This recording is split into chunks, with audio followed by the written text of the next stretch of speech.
so, we had the Prime Minister there in a pub in Nottingham saying 150,000 votes could be the difference. Has he got a point?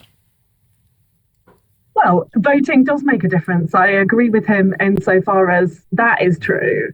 I've been pounding the streets over the past weeks, speaking to thousands and thousands of people. And there is a frustration with politics precisely because the past 14 years have been more chaos than the kind of things that people actually want. You know, I've heard a lot about the state of our A&Es. I've heard a lot about the frustrations that people have in terms of the price of food in the shops and making sure they've got enough wages to cover their bills. So I think we need politics to focus on and do those things that people care about, make people's day-to-day life better. And I think voting can make that happen. Yeah, I just think the right vote is for Labour to turn a page on 14 years of chaos, get a Labour government in, and start focusing on the things people actually need and want in this country.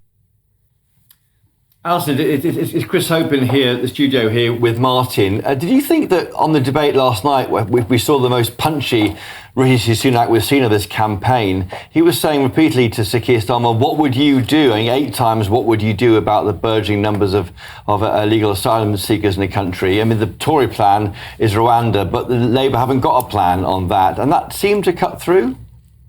I think on the debate last night, I think we saw a lot of, I don't know about punchy, I think we saw a lot of interrupty Rishi Sunak. I felt like he obviously was trying to show that the best form of defence is attack or whatever. Well, that's fine in the House of Commons. We all see that week in, week out. But people are sick of politics being about point scoring. What we want is a proper plan for this country. And to be honest, people want, as Keir said, politics to be returned to the service of ordinary working families in this country who've had it too hard for too long. Last night, I thought Keir spelled out our plan. He said what we would do. Rishi Sunak kept interrupting him to try and, put him off his stride, which he singularly failed to do.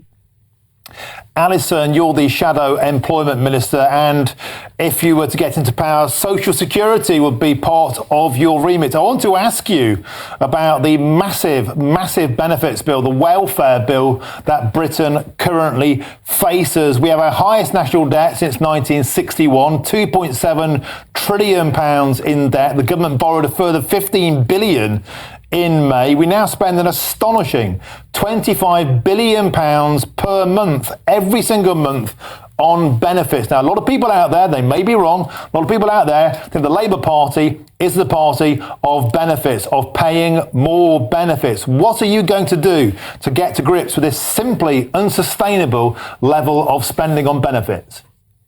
Well, firstly, Martin, let me just say that the figures that you quoted there, over half of that is the state pension. And so if your suggestion is that the Labour Party is the party of having a good state pension for people that supports people into their retirement, then I absolutely agree with that.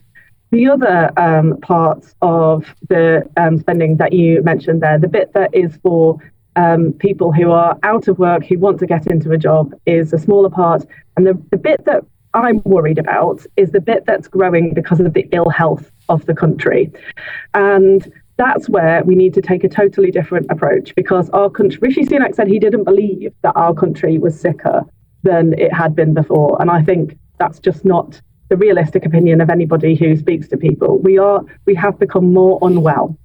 So we need to get our NHS functioning properly. We need, across the whole of government policy, to help people live healthier lives. That means public transport. And crucially, in my area, it means good jobs. So we should encourage everybody into work. I think work is good for people, and make sure that those jobs that they do help them to sustain a good and healthy life. And I think that good work and good health are two sides of the same coin. So our plan is tackle the NHS crisis that we're in, get people into work, make sure they're good jobs that can sustain people with, decent family finances and also good health. And I think that is the way to return our public finances to better health as well. And Alison, you're keen today to underline a strategy the Labour Party has, careers advice for 1 million school pupils. How would that work? Well, careers advice in our schools has been absolute chaos for the past 14 years. We used to have a service called Connections, which got shut down, and it's been total chaos. We don't really know what's going on. We want to get the simple things working well again. So we've got £85 million that we've earmarked for 1,000 careers advisors. Crucially, though, our kids have got to do work experience. We need to get children and young people to experience the world of work so that they can see the possibilities. So we will make sure that that curriculum is good so that it helps children have the confidence and they get that work experience so that when they leave school, they know what the options are and they can move into one of those better jobs that I was talking about. And that's a massive part of our plan to get our country working again.